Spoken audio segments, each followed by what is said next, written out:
Hi friends, I'm Shivangani here, and as I promised in my last video that I'll be sharing some important topics for your e-exams. So here is the today's video on that. Today's agenda is to discuss the important topics which will be covered in your part 1, part 2 and part 3 exams. And this video will be very helpful for everyone who is approaching for the Feb 2021 testing window to clear their e-examinations. This testing window is the last one to be focused on the 2019 tax laws. After this, there will be 2 months break of March and April. And then we have again testing window opening in May with the revised tax rules, right? So this is the last testing window. Let's focus on this with the important topics, okay? So I'll start with the part one now. In the part one, the first thing we see at filing status. So filing status, dependents, gross income test, combining all these three conditions, you will see around 5 questions. They might be theory plus numerical, where you have given the gross income test and gross income range, and you have to identify whether the person is eligible for dependency or not. Second, we have gross income. Gross income is a topic from which you will have numerical questions. You will be given the questions on the basis of like 6, 7 items given, and you are asked to calculate the gross income, and you have to figure out which income is tax exempt and which is taken considered under the gross income calculation. Next, AGI. AGI, adjusted gross income, is also same kind of numerical based questions where you have to calculate the AGI after taking each kind of deduction. Another important point is retirement income. Retirement income is a topic on which you will surely see good numerical questions. This retirement income is more like focusing on IRA and SSB, in individual retirement accounts and social security benefit. So these two topics will have a lot of numerical questions. So you have to remember the contribution limits, distribution limits, what are the penalty percentages in the IRA, can you take any loan against IRA or not, how to roll over the IRA into another IRA, what are the conditions when you can inherit an IRA being a spouse, or when you can inherit an IRA through your parental relationships. So these are the important topics where you will see theory and numerical both kind of questions in the examination. Do not miss the social security benefits. The 50 to 85% application of the social security benefit is also tested in the examination through the various numericals. Next is tax and credits. When we talk about the AMT, AMT is a theory segment where you will not see any numerical questions. Major questions would be coming on the theory part, which is like AMT adjustments, AMT preferences, but numerical questions are not expected here.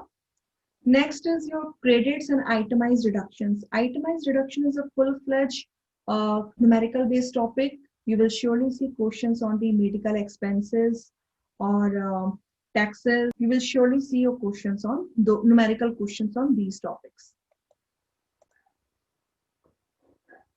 The next topic we have is at credits. So credits are majorly asked in the paper one, like your child tax credit, education credit, child and dependent care credit are numerical topics. So we'll see numerical questions on that.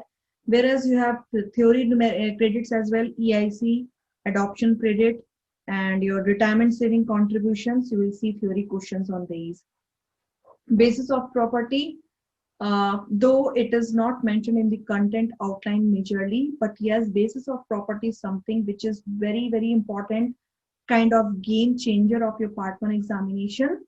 So basically IRS, when they prepare your part one exam paper, they focus on one topic to be asked at the majority basis. Sometimes it is retirement income, on which you will see a lot of questions.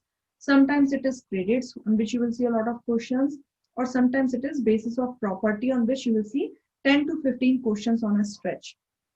So these three topics, do not underestimate it, do not miss it, do read it, and make sure you are good with the numerical parts, because these are the scoring topics and you can score a good number and clear this paper one. So basis of property topic, how to calculate the basis of property, their gain and losses in this scenario when you are gifting a property or when you have inherited a property, or if there is a like kind exchange. Please do not miss to read out the like-kind exchange or section 1031 topic, transactions. That is very important. That will surely come in the examination. These all are numerical based plus theory based topics. So you will see a good number of questions from these topics. Last two topics are gift and estate tax. Estate tax is a topic where you will see all theory questions, and gift tax is a topic where you will see mostly numerical based questions. So prepare accordingly. I have shared all the topics of the part one, like which topic is numerical based, which topic is theory based, and you can prepare your exam accordingly on that basis, right? So we'll be moving to the part two now, that which are the important topics for the part two. So in the part two, guys, you will have important topics to cover on the various business entities, their structures, partnership, corporation, S Corp. If we read, all are important. But when we come to the preparation of part two paper, like how to prepare and give the examination so that you have short marks, partnership is a topic where you will have numerical based question, full-fledged on the contribution. When you come as a partner and you contribute a property, what is your basis calculation? Then you have a distribution when you are a partner and moving out of the partnership and you get a property into distribution, how your gain and loss is calculated. So based on these two situations, you will see a good number of questions from the partnership segment. Though theory is also asked, but numerical will be moving around these conditions only because they are very important in the practical work scenario as well. Next is your corporations, dividend distributions, their taxability, questions on the or situations when your dividend becomes taxable, when your dividend is non-taxable. That is like when you get the dividend in the form of a stock or a stock split, and when you comes in the partnership firm, you contribute a property. What is the basis of that property in the firm? Even being a shareholder, you contribute a property. Or maybe once you get a distribution in the form of property, being a shareholder, then how would you identify the gain and loss and how you would report it on the return? These are the transactions plus M1s. People who are working in the US tax industry, they would be knowing what is M1. In the common language, for the general public, we say it as book to tax differences. The tax adjustments, the other word we say tax adjustments, which we make to each line item to get it on the tax return.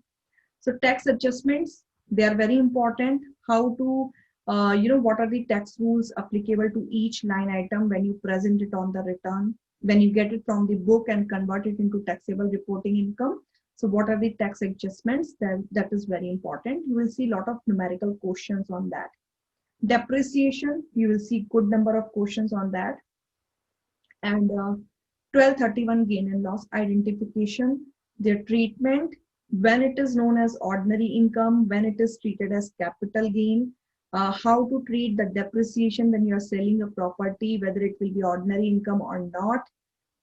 The carryover of losses, carryover of gains, netting of the loss against the gain, kind of numerical questions you will surely see in the part two paper. Okay.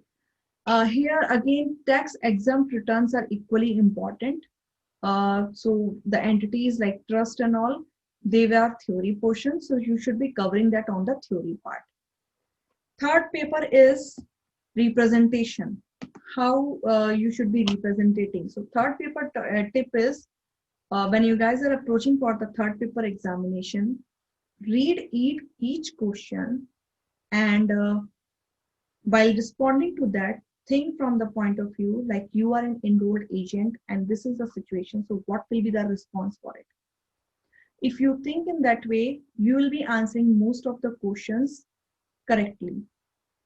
Again, the topics which are important in part 3, penalties, section 6694, 6695, penalties covered under these two topics, these two sections is very important.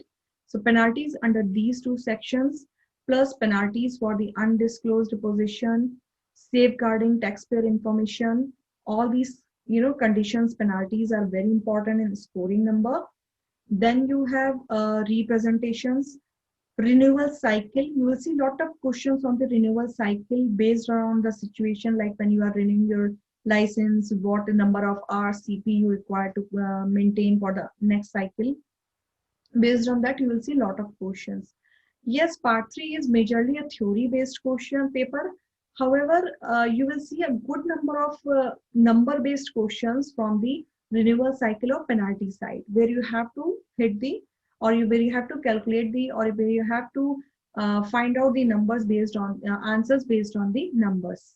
So this is all about the part 3, e-filing procedures, and how to maintain your license, what are the ethics, how you represent the client, what are the conditions when you can go to court. E-filing of the return covers the amendment returns and delinquent return as well. So this all theory portion you can cover. And last but not the least, in the part 3 exam preparation, do focus on circular 230 as well. Do not miss to read it. This is very important. Do not miss to read Circular 230. It is 40 pages Circular 230. They did not revise this in 2014. It's same. However, I do not say go for each section here, but few sections are very important, like who may apply for enrolled agent, what are the fees is, what are the sanctionable acts. Do read that and then go for the examination. Do not miss your section 230 for paper 3. So these are the important topics for all 3 papers in the e-examination, and hope it will be helpful for you guys for upcoming testing window. And do comment on that, like how many of you are getting benefit from this video, or how much beneficial it was for your exam once you appear for it. So I'll see you again with my next video on something new in the US tax knowledge. Till then, bye.